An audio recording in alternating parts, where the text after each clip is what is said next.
जय हिंद दोस्तों। आज हम maintenance and welfare of parents and senior citizens act 2007 के बारे में बातचीत करेंगे। देखिए, हमारे भारतीय समाज में तैत्तिरीय उपनिषद में स्पष्ट कहा गया है कि मातृ देवो भव, पितृ देवो भव, आचार्य देवो भव, अतिथि देवो भव। इसका अर्थ हम सभी समझते हैं, लेकिन ये परिकल्पना आज धीरे धीरे हमारे समाज में मरती चली जा रही है। समाज एकाकी होता जा रहा है, न्यूक्लियर फैमिलीज होने लग गई हैं और मातृ देवो भव, पितृ देवो भव की परिकल्पना अभी कभी खत्म सी होती चली जा रही है। इसी को मद्देनज़र रखते हुए, इसी को ध्यान में रखते हुए हमारी सरकार एक कानून लाई है, जिस कानून का नाम है मेंटेनेंस एंड वेलफेयर ऑफ कानून लाई है जिसका नाम है maintenance and welfare of parents and senior citizens act 2007। अब देखिए इस एक्ट में क्या है। एक्ट का नाम है maintenance and welfare of parents का वेलफेयर और सीनियर सिटीजन्स का वेलफेयर। 2007 में ये कानून बना था और इस प्रकार का जो ये अब्यूज़ हो रहा है उसको अंत करने के लिए सरकार की एक बहुत अच्छी पहल थी। इस कानून के तहत अब आपको पता ही है कि हमारे सोशल मिलियू चेंज हो रहा है, एल्डरली अब्यूज़ के केसेस बढ़ते जा रहे हैं।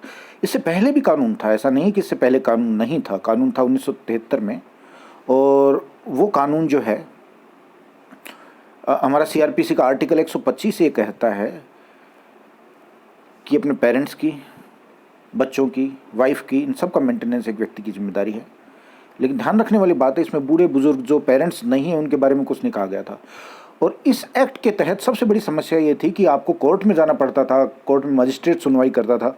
और आपको पता ही कि कोर्ट में आजकल बिना वकील के नहीं जा सकते। बूढ़े बुजुर्ग जो एसआई हो चुके वो कहाँ वकील करते फिरेंगे, कहाँ कोर्ट में जाते फिरेंगे। तो इस समस्या का हल करने के लिए सरकार ने एसडीएम और डीएम लेवल पर ये पावर दे दिया कि बिना किसी वकील की सहायता से आप सीधा कंप्लेंट कर सकते हो और अपना मेंटेनेंस अपने बच्चों से या जिनको आप प्रॉपर्टी दे रहे हो या उन सब से आप अपना मेंटेनेंस ले सकते हो। और उनकी ये जिम्मेदारी बनती है कि वो आपका, बूढ़े बुजुर्गों का ध्यान रखें।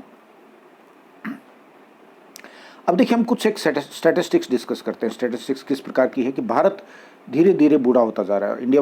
India is known as a young country, but gradually आज की तारीख में देखिए 8.6% 60 साल से ऊपर हैं, यानी लगभग 9% हमारे बुजुर्ग हैं। हर 100 में से 9 लोग बुजुर्ग हैं।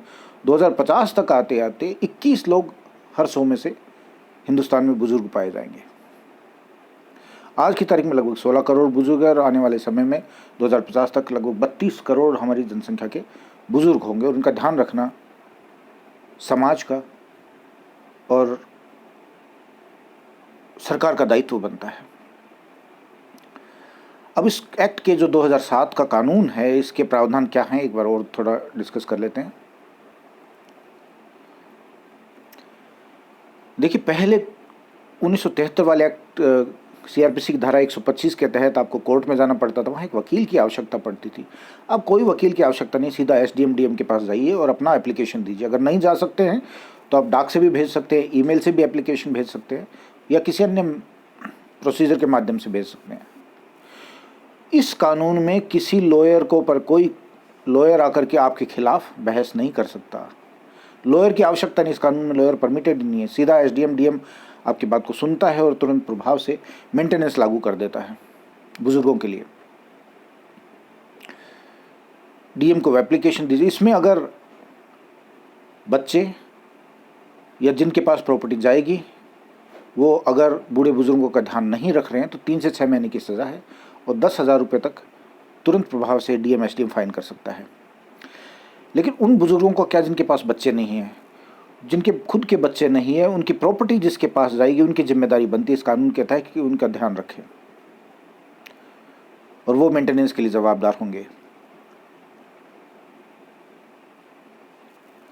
बच्चों की और इनहेरिटर की जवाबदारी होगी कि पेरेंट्स और एल्डरली का मेंटेनेंस और ध्यान रखा जाए, उनकी देखभाल की जाए। और अब ये यकीन कैसे किया जाएगा कि देखभाल हो रही है या नहीं हो रही है? इस चीज़ के लिए हर जगह सरकार ने नोडल ऑफिसर्स बनाए हैं। नोडल ऑफिसर्स का मतलब है कि वो अधिकारी जो इसका ध्यान रखे। ग्रुप बनेगा, पुलिस स्टेशन के हर थाने के लेवल पे एक एएसआई उसका इंचार्ज होगा, हर जिले के लेवल पे एक डीएसपी उसका इंचार्ज होगा और उसमें 2 साथ में सामाजिक कार्यकर्ता शामिल होंगे, सोशल वर्कर शामिल होंगे। ये सब मिलकर के ये यकीन करेंगे कि बुज़ुर्गों का ध्यान रखा जा रहा है और जो जल्दशुदा मेंटेनेंस आदेश किया गया है वो उनको मिल रहा है और उनके साथ किसी प्रकार का अत्याचार नहीं हो रहा है। इसी कानून के तहत जो पहले ओल्ड एज होम जिसको कहा जाता है उसका नया नाम रख दिया गया है सीनियर सिटीजन केयर होम। ये नाम अच्छा लगता है सुनने में भी, सीनियर सिटीजन्स के केयर करने का घर, senior citizens care home. Elderly care home start किए गए हैं और होम केयर सर्विस यानी घर में आकर के भी सेवाएं प्रदान करने की सुविधा इसमें प्रदान की गई है। तो ये 2007 का जो कानून था बड़ा इम्पोर्टेंट कानून हमारे उसमें संविधान में लाया गया है।